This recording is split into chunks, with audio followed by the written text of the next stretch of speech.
Ngayong araw guys, ipapa-maintenance ko nga pala ang aking Honda Dio dito sa motor shop ni Kuya Mac. Medyo lumalakas na kasi yung dragging niya guys, kaya medyo bumabagal na yung takbo niya. Kaya napansin ko guys na mas malakas pa yung usok niya kaysa sa hatak. Saktong-sakto naman guys at nagtitraining nga pala si Baron dito ng pagme-mechanic ko sa Macmac Itik Motor Shop. Kaya silang dalawa na nga pala ni Kuya guys ang tatrabaho dito sa aking Dio. Grabe, napaka-poging mekaniko naman nito guys, mala Joshua Gardenia. At ayun na nga guys, uumpisahan na nga pala ni Baron ngayon na i-CVT cleaning etong aking Honda Dio. Meron nga rin pala dito mga kasabayang motor na ginagawa dito sa motor shop ni Kuya Mac. Bali ang mga ipapagawa ko nga lang pala dito guys ay ipapa-CVT cleaning ko siya. Tapos ipapa-flashing ko na nga rin pala ang kanyang brake fluid para mas lumakas yung preno niya guys. By the way guys, bali ito nga palang aking Dio, ang kauna-unahang first customer nila Kuya na Dio na nagpagawa dito sa motor shop niya. Tsaka sa totoosin lang guys, wala nga pala sila Kuya Mac dito mga pyesa ng mga pan-Dio. Ang mga kadalasan kasi mga customer dito nila Kuya Mac guys sa mga scooter, mga Honda Click, PCX, NMAX, ADB,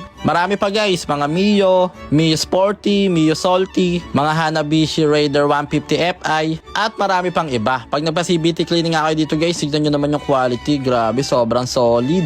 Ganyan kakintab nga rin sana yung gusto ko sa panggilid ko guys, kaso nga lang, sobrang dumi na pala talaga neto. Kaya ayan guys, pagkatapos nga pala ni Kuya dito magpaulit-ulit ng paglalagay ng degreaser dito at paglilinis, ay sa wakas luminis naman siya guys, kaso nga lang hindi siya ganun kakintab dahil luman-luma na talaga siya. Pero all goods na yan guys. Ito nga pala ngayon si Baron sa kabilang banda ay aayusin niya naman nga pala dito ngayon yung wirings. Papaganahin niya daw yung headlight kasi hindi gumagana yung high. At syempre isasabay niya na nga rin pala dyan guys yung pagpapalakas ng preno. Kaya ayan guys, talagang tamang 20 kalikot si Baron dito. Pasikat ka boy. At eto naman si Kuya guys, talagang hindi sinusukuan dito yung ating panggilid at talagang inulit-ulit niya guys yung paglilinis dito pag a-apply ng degreaser para kumintab talaga. Talaga nga namang nagpapasikat ka boy. At ayan na nga guys, makalipas nga pala ang ilang beses na paulit-ulit na paglilinis ay ayan guys, nagbukang bago na nga pala siya ulit konti. Kaya ayan, syempre after that nga pala ay papatuyuin na yan ng hangin. At sa kabilang banda naman guys ay eto naman nga pala ngayon si Baron, tamang bleeding na nga pala siya ngayon ng brake master.